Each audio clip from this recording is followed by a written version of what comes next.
Good evening, all of you. Here we start estimation theory. So, commensal estimation theory and testing ഒക്കെ start ചെയ്യാനാണ് comments വന്നത്. അപ്പോൾ നമ്മൾ estimation theory start ചെയ്യാം because കുറച്ച് പേർക്കെങ്കിലും എസ്റ്റിമേഷൻ തിയറി പറയാതെ ടെസ്റ്റിങ്ങിലോട്ട് പോകുമ്പോൾ കുറച്ച് ഡിഫിക്കൽട്ട് ആയിട്ട് തോന്നും.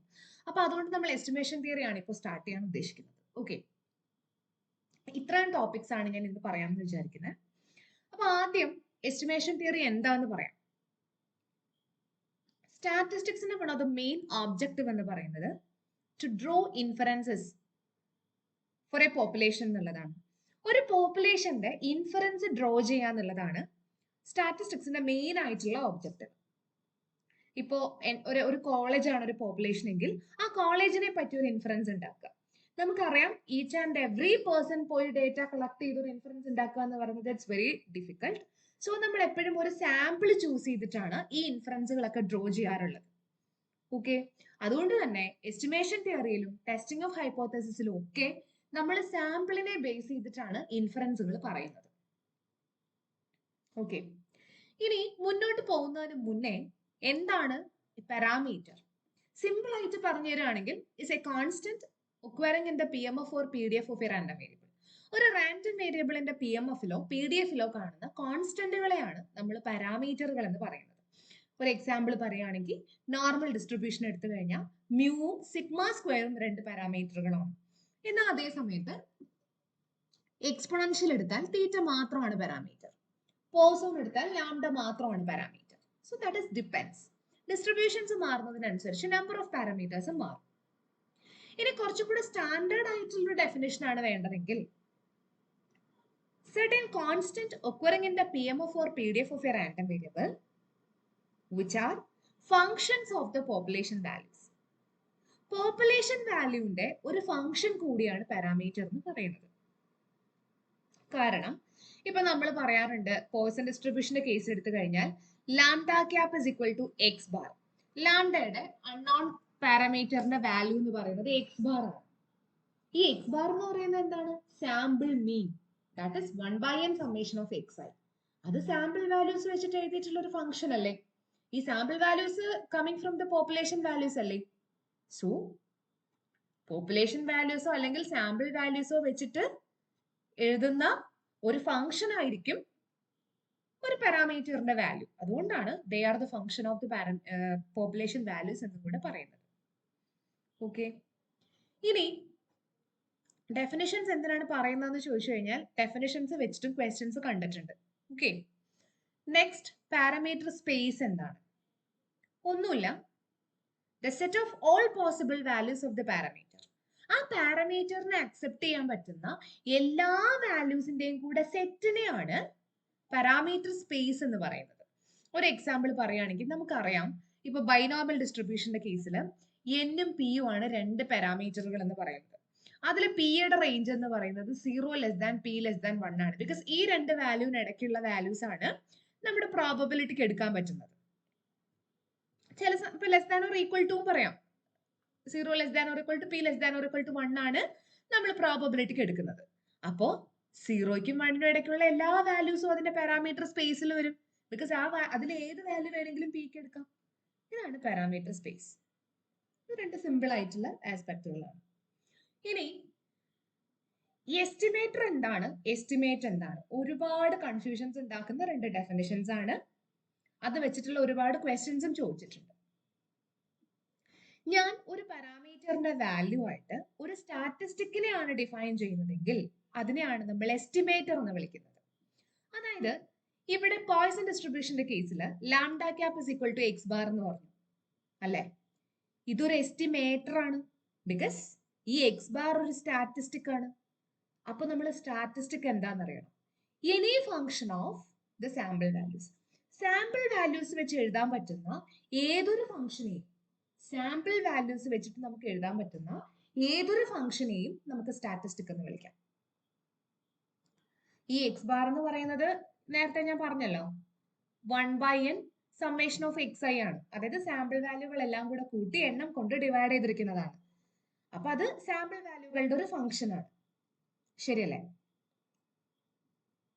ഇനി പ്രോഡക്റ്റ് ഓഫ് xi എന്ന് പറഞ്ഞാലും അതൊരു സ്റ്റാറ്റിസ്റ്റിക് ആണ്. ബിക്കോസ് സാമ്പിൾ വാല്യൂസിന്റെ ഒരു ഫംഗ്ഷൻ ആണ്. അങ്ങനെ ഒരു സ്റ്റാറ്റിസ്റ്റിക് ആണ് ഞാൻ പാരാമീറ്ററിന്റെ വാല്യൂ ആയിട്ട് ഡിഫൈൻ ചെയ്യുന്നതെങ്കിൽ അതിനെ എസ്റ്റിമേറ്റർ എന്ന് വിളിക്കാം. അപ്പൊ എസ്റ്റിമേറ്റ് എന്തായിരിക്കും? ഇനി particular value of that estimator, ആ എസ്റ്റിമേറ്ററിന് അല്ലെങ്കിൽ ആ സ്റ്റാറ്റിസ്റ്റിക്കിന്റെ ഒരു പെർട്ടിക്കുലർ വാല്യൂ കിട്ടിയാൽ അതാണ് എസ്റ്റിമേറ്റ്. അതായത് എനിക്ക് ഈ സാമ്പിൾ വാല്യൂസ് അറിയാം. For example 1, 2, 3, 4, 5. ഈ 5 ഒബ്സർവേഷൻസ് ആണ് എന്റെ സാമ്പിളിലുള്ളത്. സാമ്പിളിന്റെ സൈസ് 5 ആയിരുന്നു. അപ്പൊ എനിക്ക് എക്സ് ബാർ ഈസി ആയിട്ട് കണ്ടുപിടിക്കാം. 1 + 2 + 3 + 4 + 5/5. അപ്പൊ എനിക്കൊരു പെർട്ടിക്കുലർ വാല്യൂ കിട്ടും. അതിനെ എസ്റ്റിമേറ്റ് എന്ന് വിളിക്കാം. അതായത് സാമ്പിൾ വാല്യൂസിന്റെ കറക്റ്റ് ന്യൂമറിക്കൽ വാല്യൂ എനിക്ക് അറിയാമെങ്കിൽ അത് സബ്സ്റ്റിറ്റ്യൂട്ട് ചെയ്യുമ്പോൾ കൊടുക്കുമ്പോൾ കിട്ടുന്ന വാല്യൂവിനെയാണ് നമ്മൾ എസ്റ്റിമേറ്റ് എന്ന് വിളിക്കുന്നത്. So that is A particular value of that statistic. Simple അല്ലേ? ഇതാണ് എസ്റ്റിമേറ്ററും എസ്റ്റിമേറ്റും തമ്മിലുള്ള ഡിഫറൻസ് എന്ന് പറയുന്നത്. ഇത് വെച്ചിട്ടുള്ള ക്വസ്റ്റ്യൻസ് ചോദിക്കാറുണ്ട്. ഓക്കെ, ഇനി അടുത്തതായിട്ട് വേണ്ടത് എസ്റ്റിമേഷൻ എന്ന് പറഞ്ഞാൽ എന്താണ്? അതാണല്ലോ നമ്മുടെ മെയിൻ ആയിട്ടുള്ള ആളെന്ന് പറയുന്നത്. എസ്റ്റിമേഷൻ എന്ന് പറയുന്നത് 2 തരത്തിലുള്ള എസ്റ്റിമേഷൻ ആണ് നമുക്കുള്ളത്. ഒന്ന് പോയിന്റ് എസ്റ്റിമേഷനും 2 ഇന്റർവൽ എസ്റ്റിമേഷനും.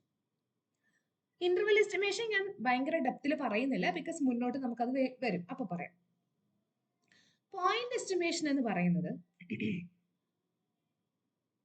ഒരു പോയിന്റ്, ദാറ്റ് മീൻസ് ഒരു നമ്പർ അല്ലെങ്കിൽ ഒരു സ്റ്റാറ്റിസ്റ്റിക് എസ്റ്റിമേറ്റ് ആയിട്ട് സജസ്റ്റ് ചെയ്യുകയാണെങ്കിൽ അതിനെയാണ് പോയിന്റ് എസ്റ്റിമേറ്റ് എന്ന് പറയുന്നത്. ഇപ്പൊ lambda cap is equal to x bar point estimate ആണ്. lambda cap is equal to 4 point estimate ആണ്. lambda cap is equal to 10 point estimate ആണ്. അപ്പൊ ഒരു നമ്പറോ ഒരു സ്റ്റാറ്റിസ്റ്റിക്കോ എസ്റ്റിമേറ്റ് ആയിട്ട് സജസ്റ്റ് ചെയ്താൽ അത് പോയിന്റ് എസ്റ്റിമേറ്റ് ആണ്. ഇനി എനിക്ക് കറക്റ്റ് വാല്യൂ അറിയില്ല, പക്ഷെ ഏതെങ്കിലും 2 വാല്യൂകളുടെ ഇടയിലാണെന്ന് അറിയാം, അതായത് ഒരു ഇന്റർവെല്ലിലാണെന്ന് അറിയാം. അങ്ങനെ ഒരു ഇന്റർവെല്ലിലായിട്ടാണ് സജസ്റ്റ് ചെയ്യുന്നതെങ്കിൽ അതിനെ ഇന്റർവെൽ എസ്റ്റിമേഷൻ എന്ന് പറയും. ഇത്രയും കാര്യങ്ങൾ സിമ്പിൾ അല്ലേ? അപ്പൊ ഇന്റർവെൽ എസ്റ്റിമേഷനും പോയിന്റ് എസ്റ്റിമേഷനും. നമുക്ക് മെയിൻ ആയിട്ട് വേണ്ടത് പോയിന്റ് എസ്റ്റിമേഷൻ ആണ്. ഓക്കെ, ഇനി പ്രോപ്പർട്ടീസ് ഓഫ് ആൻ എസ്റ്റിമേറ്റർ. ഒരു എസ്റ്റിമേറ്ററിന്റെ പ്രോപ്പർട്ടീസ് എന്തൊക്കെയാണ്? എന്തിനാണ് ഈ പ്രോപ്പർട്ടീസ് നമ്മൾ പഠിക്കുന്നത്? നമ്മളൊരു പാരാമീറ്ററിനെ എടുത്തു കഴിഞ്ഞാൽ ആ പാരാമീറ്ററിന് ഒരു എസ്റ്റിമേറ്റ് ആയിരിക്കില്ല ഉണ്ടാവുക, ഒരുപാട് എസ്റ്റിമേറ്റുകൾ ഉണ്ടാവും.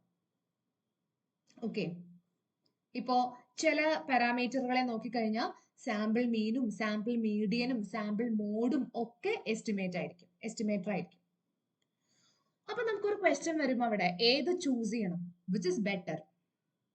ആ ബെറ്റർ ഏതാന്ന് കണ്ടുപിടിക്കാൻ വേണ്ടിയിട്ടാണ് നമ്മൾ ഈ 4 പ്രോപ്പർട്ടീസ് സജസ്റ്റ് ചെയ്യുന്നത്. Unbiasedness, consistency, sufficiency and efficiency. Sufficiency and efficiency. ഇത് മാത്രമൊന്നും അല്ല പ്രോപ്പർട്ടീസ് ആയിട്ടുള്ളത്, ഒരുപാട് പ്രോപ്പർട്ടീസ് വേറെ ഉണ്ട്.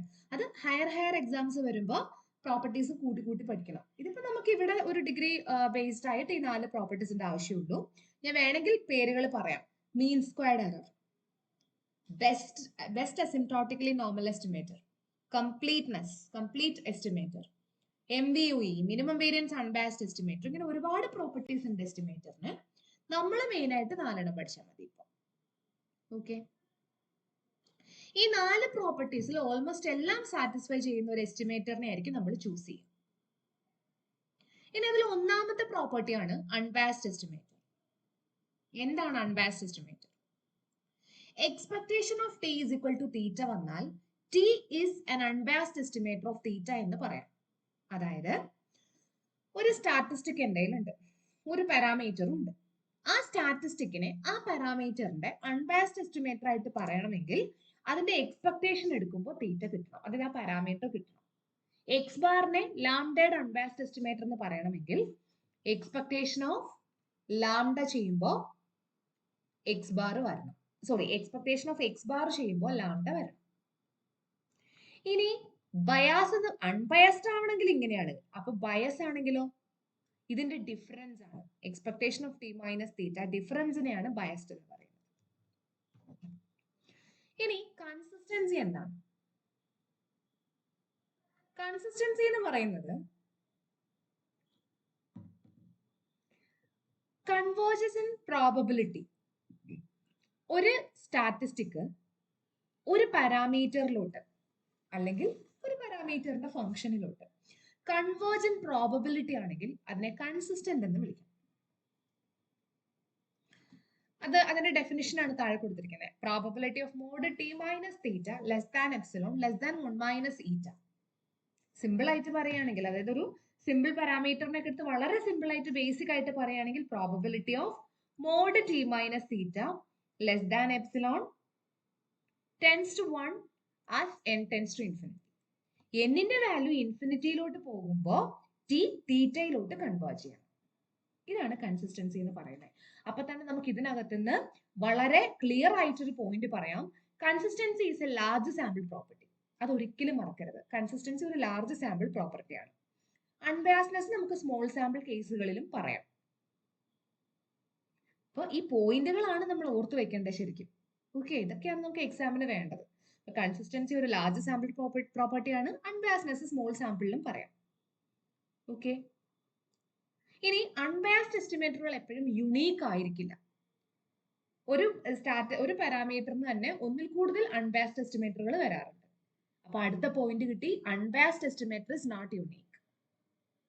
ഓക്കെ, ഇനി ഈ പ്രോബബിലിറ്റി എപ്പോഴും ഇവാലുവേറ്റ് ചെയ്ത് നോക്കി കൺസിസ്റ്റന്റ് ആണോ എന്ന് നമുക്ക് പറയാൻ പറ്റില്ല.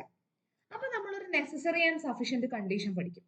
ഒന്ന്, അതായത് ടി എന്ന് പറയുന്ന ഒരു സ്റ്റാറ്റിസ്റ്റിക് തീറ്റയുടെ കൺസിസ്റ്റന്റ് എസ്റ്റിമേറ്റർ ആവണമെങ്കിൽ ഒന്നുകിൽ expectation of T equal to theta വരണം, അല്ലെങ്കിൽ tends to theta as n tends to infinity ആവണം. അതായത് ഒന്നുകിൽ ആ സ്റ്റാറ്റിസ്റ്റിക്കിന്റെ എക്സ്പെക്ടേഷൻ എടുക്കുമ്പോൾ കറക്റ്റ് തീറ്റ കിട്ടണം. അങ്ങനെ കിട്ടിയില്ലെങ്കിൽ n ടെൻസ് ടു ഇൻഫിനിറ്റി കൊടുക്കുമ്പോഴെങ്കിലും തീറ്റയിലോട്ട് കൺവേർജ് ചെയ്യണം. ഒറ്റയടിക്ക് പറഞ്ഞാൽ അൺബയസ്ഡ് ആയിരിക്കണം. അപ്പൊ കൺസിസ്റ്റന്റ് ആവണമെങ്കിൽ അൺബയസ്ഡ് ആവണം. 2, variance of T tends to 0 as n tends to infinity ആയിരിക്കണം. ഈ രണ്ട് കണ്ടീഷൻ സാറ്റിസ്ഫൈ ചെയ്താൽ നമുക്ക് സിമ്പിൾ ആയിട്ട് കൺസിസ്റ്റന്റ് ആണോ നോക്കാം. ആ പ്രോബബിലിറ്റി ഒക്കെ ചെയ്തുകൊണ്ടിരിക്കുന്നത് ഇറ്റ്സ് ടു ഡിഫിക്കൽട്ട്. ഓക്കെ, അപ്പൊ ഇത്രയുമാണ് കൺസിസ്റ്റൻസിയിൽ പറയാനുള്ളത്. ഇവിടം വരെ നിൽക്കട്ടെ. എഫിഷ്യൻസി സഫിഷ്യൻസിയും കൂടെ പറഞ്ഞാൽ പിന്നെ നമുക്ക് പ്രോബ്ലം വരുമ്പോഴത്തേക്ക് വീഡിയോ കുറേ ലെങ്തി ആയി പോകും, നിങ്ങൾക്കും ബോറടിക്കും. അപ്പോൾ അൺബയാസ്ഡ്നെസ്സും കൺസിസ്റ്റൻസിയും നിൽക്കട്ടെ. അപ്പോൾ ഓർത്ത് വെക്കേണ്ട points, unbiased estimator is not unique, small sample കേസുകളിലും പറയാം. പിന്നെ കൺസിസ്റ്റൻസി ഒരു ലാർജ് സാമ്പിൾ പ്രോപ്പർട്ടിയാണ്. അപ്പൊ കൺസിസ്റ്റന്റ് ആവണമെങ്കിൽ മസ്റ്റ് ആയിട്ടും നെസസറി ആൻഡ് സഫിഷ്യന്റ് കണ്ടീഷൻ അനുസരിച്ച് അൺബയാസ്ഡ് ആവണം. ഇനി ഒരു consistent estimator need not be unbiased, അത് ഓർത്ത് വെക്കാം. Consistent estimator need not be unbiased. എപ്പോഴും അൺബയാസ്ഡ് ആവണമെന്നില്ല. എന്തുകൊണ്ടാ? കറക്റ്റ് തീറ്റ വരാത്ത കേസുകളിൽ ടെൻസ് ടു തീറ്റ ആയാലും മതി. അപ്പൊ പക്ഷെ അൺബയാസ്ഡ് എന്ന് പറയാൻ പറ്റില്ല. അപ്പോൾ കൺസിസ്റ്റന്റ് എസ്റ്റിമേറ്റേഴ്സ് എപ്പോഴും അൺബയാസ്ഡ് ആവണമെന്നില്ല, പക്ഷെ ആകാം. ഓക്കെ, ഇനി നമുക്ക് ക്വസ്റ്റ്യൻസിലേക്ക് പോവാം. First question, bias of an estimator can be. Bias positive ആണോ നെഗറ്റീവ് ആണോ, ഐദർ പോസിറ്റീവ് ഓർ നെഗറ്റീവ് ആണോ, ഓൾവൈസ് 0 ആണോ? ബയസ് പ്രധാനമായിട്ടും 2 തരത്തിലാണ് ഉള്ളത്. ഒന്നുകിൽ പോസിറ്റീവ് ബയസ് ആവാം, അല്ലെങ്കിൽ നെഗറ്റീവ് ബയസ് ആവാം. അതായത് ബയസിന്റെ ഇക്വേഷൻ എന്ന് പറയുന്നത് നമുക്കറിയാം, എക്സ്പെക്ടേഷൻ ഓഫ് ടി മൈനസ് തീറ്റ ആണ്. അപ്പോ ഈ ക്വാണ്ടിറ്റി പോസിറ്റീവ് വന്നാൽ പോസിറ്റീവ് ബയാസ് ആവാം, ഈ ക്വാണ്ടിറ്റി നെഗറ്റീവ് വന്നാൽ നെഗറ്റീവ് ബയാസ് ആവാം. ഓക്കെ, അപ്പോ ഓപ്ഷൻ സി ആണ് answer. Bias can be either positive or negative. ഇനി the estimator summation x by n of population mean is. ഈ പോപ്പുലേഷൻ മീനിന്റെ എസ്റ്റിമേറ്റർ അത് അൺബയസ്ഡ് ആണോ കൺസിസ്റ്റന്റ് ആണോ, അതോ അൺബയസ്ഡും കൺസിസ്റ്റന്റും ആണോ, അതോ രണ്ടും അല്ലേ? ഇതാണ് ക്വസ്റ്റ്യൻ. ശരിക്കും പറഞ്ഞാൽ ഇത് പഠിച്ചു വെച്ചാൽ മതി. ചെയ്ത് പഠിക്കേണ്ട ആവശ്യമുണ്ടോ എന്ന് ചോദിച്ചാൽ ആവശ്യമില്ല എന്നാണ്, ഇല്ലെന്നേ ഞാൻ പറയുള്ളൂ. ബിക്കോസ് നമ്മളൊരു കോമ്പറ്റേറ്റീവ് എക്സാം ആണ് എഴുതാൻ പോകുന്നത്. നമ്മളിപ്പോ എന്തായാലും അവിടെ ചെയ്തുകൊണ്ടിരിക്കാനുള്ള സമയം നമുക്ക് കിട്ടുമെന്ന് എനിക്ക് തോന്നുന്നില്ല. അപ്പൊ പഠിച്ചു വെക്കേണ്ട കാര്യമേ ഇതുള്ളൂ. ഞാൻ ഒന്ന് ചെയ്ത് കാണിക്കാം, ഏതെങ്കിലും ഒരു ഡിസ്ട്രിബ്യൂഷനും ഞാനൊന്ന് ചെയ്ത് കാണിക്കാം. ജസ്റ്റ് ഇത് പഠിച്ചു വെക്കാം. പോപ്പുലേഷൻ മീൻ്റെ കേസ് എടുക്കുകയാണെന്നുണ്ടെങ്കിൽ സമ്മേഷൻ എക്സ് ബൈ എൻ എന്ന് പറയുന്നത് നമ്മുടെ എക്സ് ബാർ ആണ്, സാമ്പിൾ മീൻ ആണ്. അപ്പോ അതൊരു തിയറം പോലെ അങ്ങ് പഠിച്ചു വെക്കാം. Sample mean is always an unbiased estimator of population mean and is always a consistent estimator of population mean for IID case. ഇത് ഓർത്ത് വയ്ക്കാം. അപ്പോൾ എക്സ് ബാർ എന്ന് പറയുന്നത് എപ്പോഴും കൺസിസ്റ്റന്റും ആയിരിക്കും, അൺബയസ്ഡും ആയിരിക്കും. അപ്പോൾ ഓപ്ഷൻ സി ആണ് അതിന്റെയും ആൻസർ. അത് ഞാൻ വേണമെങ്കിൽ ഒന്ന് വെറുതെ പോയ്സൺ ഡിസ്ട്രിബ്യൂഷന്റെ കേസിൽ ചെയ്ത് കാണിച്ചു തരാം.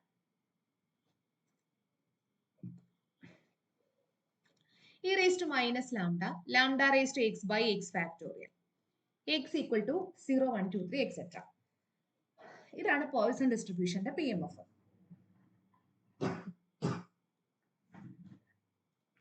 ഇനി ഇതാണ് പോയ്സൺ ഡിസ്ട്രിബ്യൂഷന്റെ PMF. ഇവിടെ നമുക്ക് എക്സ് ബാർ അൺബയാസ്ഡും കൺസിസ്റ്റന്റും ആണോ നോക്കണം. അതിന് ആദ്യം എന്ത് വേണം? എക്സ്പെക്ടേഷൻ ഓഫ് എക്സ് ബാർ ചെയ്യുമ്പോൾ ലാംഡ കിട്ടുന്നോ നോക്കണം. അപ്പൊ expectation of 1/n summation of X I, ഇതാണല്ലേ എക്സ് ബാറിന്റെ equation, 1/n summation of X I. ഇനി നമുക്കറിയാം എക്സ്പെക്ടേഷന്റെ അകത്തുനിന്ന് ഏത് കോൺസ്റ്റന്റിനെയും നമുക്ക് പുറത്തെടുക്കാം. അപ്പൊ 1/n expectation of summation of X I. പിന്നെ സമ്മേഷൻ അകത്ത് എക്സ്പെക്ടേഷൻ ധൈര്യമായിട്ട് കൊടുക്കാം. അപ്പൊ summation of expectation of X I. ഇനി നേരത്തെ ഞാൻ പറഞ്ഞു IID കേസിലാണ് ഇത് പറയുന്നത്, പക്ഷെ ക്വസ്റ്റ്യൻ അങ്ങനെ വരാറില്ല എന്നേ ഉള്ളൂ. അപ്പോ എല്ലാത്തിന്റെയും മീൻ എന്ത് തന്നെയായിരിക്കും? പോയ്സോണിന്റെ മീൻ തന്നെയായിരിക്കും, that is lambda. So n lambda by n is equal to lambda. അപ്പൊ അൺബയസ്ഡ് ആയി. എക്സ്പെക്ടേഷൻ ഓഫ് ടി ലാംഡ വന്നു, പാരാമീറ്റർ വന്നു. അപ്പൊ അൺബയസ്ഡ് ആണെന്ന് മനസ്സിലായി. ഇനി വേരിയൻസ് ഓഫ് ടി വേണം, that is variance of X bar. അതായത് variance of 1/n summation of X I. വേരിയൻസിനകത്തുനിന്ന് ഒരു കോൺസ്റ്റന്റ് പുറത്തെടുത്താൽ അത് സ്ക്വയർ ആയിട്ടേ പുറത്തു വരുള്ളൂ. ഇപ്പൊ നമ്മൾ രണ്ട് എക്സ്ട്രാ സാധനങ്ങൾ പഠിച്ചു. ഒന്ന്, എക്സ്പെക്ടേഷനകത്തുനിന്ന് ഒരു കോൺസ്റ്റന്റ് പുറത്തു വന്നാൽ it's a constant itself. വേരിയൻസിനകത്തുനിന്ന് പുറത്തു വന്നാൽ that will be square of that constant. Then variance of summation of X I. ഇനി വേരിയൻസും സമ്മേഷൻ അകത്തോട്ട് കൊടുക്കാം. 1/n square summation of variance of X I.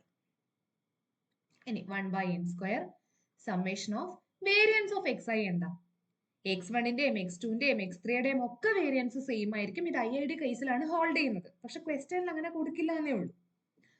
അപ്പൊ പോയ്സൺ ഡിസ്ട്രിബ്യൂഷന്റെ കേസ് നമുക്കറിയാം മീനും വേരിയൻസും ഈക്വൽ ആയിട്ടുള്ള ഒരേ ഒരു ഡിസ്ട്രിബ്യൂഷൻ ആണ്. സോ ലാംഡ തന്നെ. അപ്പൊ ലാംഡ ബൈ n സ്ക്വയർ. അപ്പൊ നമ്മുടെ നെസസറി ആൻഡ് സഫിഷ്യന്റ് കണ്ടീഷൻ അനുസരിച്ച് variance of T tends to 0 as n tends to infinity ആവണം. ഇവിടെ n ടെൻസ് ടു ഇൻഫിനിറ്റി കൊടുത്തു നോക്ക്. Any number by infinity that is 0. അപ്പൊ tends to 0 tends to 0 as n tends to infinity. അപ്പൊ ഇത് കൺസിസ്റ്റന്റും ആണ്. അപ്പൊ ഞാൻ വെറുതെ പോയ്സൺ ഡിസ്ട്രിബ്യൂഷൻ ഒന്ന് കാണിച്ചു തന്നാണ്. പോയ്സൺ ഡിസ്ട്രിബ്യൂഷൻ എന്ന് പറഞ്ഞിട്ട് എടുക്കണമെന്നൊന്നുമില്ല. ജനറൽ ആയിട്ട് ലാംഡയ്ക്ക് വരെ ഒരു തീറ്റ കൊടുത്ത് ജനറൽ ആയിട്ട് ഒരു തിയറം ആയിട്ട് ചെയ്ത് നോക്കിയാലും ഇത് മനസ്സിലാവും. അപ്പൊ സാമ്പിൾ മീൻ എപ്പോഴും അൺബയസ്ഡും ആണ്, കൺസിസ്റ്റന്റും ആണ്, അത് ഓർത്ത് വയ്ക്കുക. അപ്പൊ ഓപ്ഷൻ സി. ഇനി x1, x2, etc. xn ഒരു റാൻഡം സാമ്പിൾ ആണ്. Estimator of population variance. Population വേരിയൻസിന്റെ എസ്റ്റിമേറ്റർ ആണ് നമുക്കിനി നോക്കട്ടെ. അത് തന്നിട്ടുണ്ട് 1/n summation of xi minus x bar square. അത് അൺബയസ്ഡ് ആണോ? അപ്പോ പോപ്പുലേഷൻ മീനിന്റെ ആണെങ്കിൽ എക്സ് ബാർ ആണ്, അതായത് മ്യൂവിന്റെ പോപ്പുലേഷൻ മീൻ എന്ന് പറയുമ്പോൾ മ്യൂവിന്റെ. എക്സ് ബാർ എപ്പോഴും അൺബയസ്ഡും ആണ്, കൺസിസ്റ്റന്റും ആണ്. ഇനി സിഗ്മ സ്ക്വയറിന്റെ ആണ് നമുക്ക് നോക്കേണ്ടത്. അതിന് അവരൊരെണ്ണം തന്നിട്ടുണ്ട് 1/n summation of xi minus x bar the whole square. ഇത് അൺബയസ്ഡ് ആണോ? ഇത് ചെയ്ത് നോക്കുന്നത് കുറച്ചധികം സ്റ്റെപ്സ് ഉണ്ട്. അതിനുള്ള സമയമൊന്നും നമുക്കില്ല, ബൈ ഹാർട്ട് ചെയ്ത് വെക്കാം. ഇത് ഒരിക്കലും അൺബയസ്ഡ് അല്ല. പിന്നെ ഏതാ? 1/n minus 1 summation xi minus x bar the whole square. ഇതാണ് അൺബയസ്ഡ് എസ്റ്റിമേറ്റർ. 1/n ഡിനോമിനേറ്റർ വന്നു കഴിഞ്ഞാൽ അത് ബയസ്ഡ് ആണ്, ഒരിക്കലും അൺബയസ്ഡ് അല്ല. 1/n മൈനസ് 1 വന്നാലേ അത് അൺബയസ്ഡ് ആവുള്ളൂ. അത് ബൈ ഹാർട്ട് ചെയ്ത് വെക്കാം. അത് ജനറൽ ആയിട്ടുള്ളൊരു റിസൾട്ട് ആണ്, ഇന്ന ഡിസ്ട്രിബ്യൂഷൻ എന്നല്ല പറയുന്നത്, ജനറൽ ആയിട്ട് അത് അങ്ങനെയാണ്. ഓക്കെ, അപ്പോൾ സെക്കൻഡ് ഓപ്ഷൻ ആണ് answer. 1/n summation of xi minus x bar the whole square biased estimator ആണ്. അത് ഓർത്ത് വെക്കാം. ഇത് ഇങ്ങനെ തന്നെ ഒരുപാട് തവണ ചോദിച്ചിട്ടുണ്ട്. Last question, if t is an unbiased estimator of theta, then t square unbiased ആണോ? അല്ല, t square biased estimator ആണ്. അതും ഓർത്ത് വെക്കാം. അതിനകത്തുനിന്ന് വേറെ ഒന്നും ചോദിക്കാനില്ല, അതൊക്കെ ഓർത്ത് വെച്ചാൽ മതി. അത് വേണമെങ്കിൽ ചെയ്ത് കാണിക്കാം, ഞാൻ ചെയ്ത് കാണിക്കണോ? അത് വളരെ സിമ്പിൾ ആയിട്ടുള്ള ഒരു പ്രൂഫാണ്. വെറുതെ നമുക്ക് എന്താ അതിന്റെ ഡെഫിനേഷനിലോ ഇക്വേഷനിലോട്ട് കൊടുത്താൽ മതി. അതായത്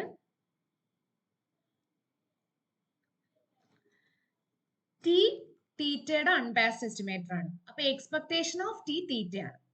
ഇനി നമുക്ക് വേണ്ടത് expectation of T square theta ആണോ എന്നാണ്, അല്ലേ? അതല്ലേ വേണ്ടത്. ടി സ്ക്വയർ തീറ്റയുടെ അൺബാസ്ഡ് എസ്റ്റിമേറ്റർ ആണോ എന്നാണ് നോക്കണ്ടേ. അതായത് expectation of T square theta ആണോ എന്നാണ് നോക്കണ്ടേ. വേരിയൻസ് ഓഫ് ടി എന്ന് പറഞ്ഞാൽ എന്താ? Expectation of T square minus expectation of T the whole square. ശരിയല്ലേ? ഇനി ബേസിക് ഇക്വേഷൻ ആണ്, വേറെ ഒന്നും അല്ല. അപ്പം പുതിയൊരു ഇക്വേഷൻ കൂടെ കിട്ടിയ ക്ലാസ്സിൽ expectation of T square minus expectation square of T. ഇനി നമുക്കറിയാം ടി അൺബയസ്ഡ് ആയതുകൊണ്ട് എക്സ്പെക്ടേഷൻ ഓഫ് ടി തീറ്റ ആണ്. സോ ഈ ഇക്വേഷൻ എങ്ങനെ റീറൈറ്റ് ചെയ്യാം? Variance of T is equal to expectation of T square minus theta square. നമുക്ക് വേണ്ടത് expectation of T square theta ആണോ എന്നാ. അപ്പൊ ഇതിനെ അങ്ങ് അപ്പുറത്ത് കൊണ്ടുപോയാലോ?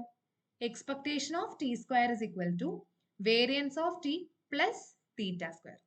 അതെന്തായാലും തീറ്റ വരില്ലല്ലോ. ഈ വേരിയൻസ് സീറോ ആയാലും വേരിയൻസ് സീറോ ആവില്ല, അത് വേറൊരു പ്രോപ്പർട്ടിയാണ്. അപ്പൊ അടുത്തൊരു പ്രോപ്പർട്ടി കിട്ടി. വേരിയൻസ് ഒരിക്കലും സീറോ വരില്ല. അതായത് എന്ത് കാര്യത്തിലും വേരിയബിലിറ്റി സീറോ ആവില്ല. വേരിയബിലിറ്റി എപ്പോഴും ഗ്രേറ്റർ ദാൻ സീറോ ആയിരിക്കും. അപ്പോൾ യാതൊരു തരത്തിലും ഈ expectation of T square theta square ആവാനുള്ള ചാൻസ് ഇല്ല, അല്ലെങ്കിൽ തീറ്റ ആവാനുള്ള ചാൻസ് ഇല്ല. അപ്പോ ടി സ്ക്വയർ എന്ന് പറയുന്നത് തീറ്റ സ്ക്വയറിന്റെയോ തീറ്റയുടെയോ ഒന്നും അൺബാസ്ഡ് എസ്റ്റിമേറ്റർ ആവില്ല. അപ്പൊ ഇതിന്റെ ആൻസർ ഓപ്ഷൻ ബി ആണ്. ഇനിയിപ്പോ തീറ്റ സ്ക്വയർ എന്ന് വന്നാലും അത് ബയസ്ഡ് എസ്റ്റിമേറ്റർ തന്നെയാണ്, അൺബയസ്ഡ് അല്ല. അപ്പൊ രണ്ട് ആൻസർ കിട്ടി ഇതിനകത്ത്. ഓക്കെ, അപ്പോൾ ഇത്രയും നിൽക്കട്ടെ. ഇങ്ങനെ ഇതൊന്നും അല്ല, ഒരുപാട് ക്വസ്റ്റ്യൻസ് എസ്റ്റിമേഷനിലുണ്ട്. നമുക്ക് ഇനി അടുത്ത ടോപ്പിക്കുകളൊക്കെ പഠിക്കുമ്പോൾ കുറച്ചും കൂടി ക്വസ്റ്റ്യൻ ചെയ്യാം.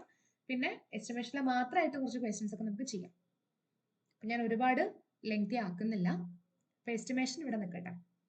ഓക്കെ, അപ്പോൾ wait for the next class and thank you for watching.